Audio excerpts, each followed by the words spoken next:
In the stillness of the morning, where the water mirrors the sky, the swan glides with effortless grace, a living symbol of beauty, purity, and devotion. Its reflection dances upon the lake as the first light of dawn touches the surface, and the world seems to pause in admiration. The swan belongs to the Anatidae family, the same family as ducks and geese. Though there are only a few species in the world, their presence spans continents, from the frozen lakes of the Arctic to the calm waters of Asia and Africa.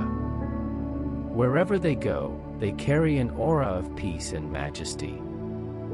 With wingspans reaching up to 3 meters, swans are among the largest flying birds on Earth. But it's not their size that captivates us, it's their elegance. Every movement seems choreographed by nature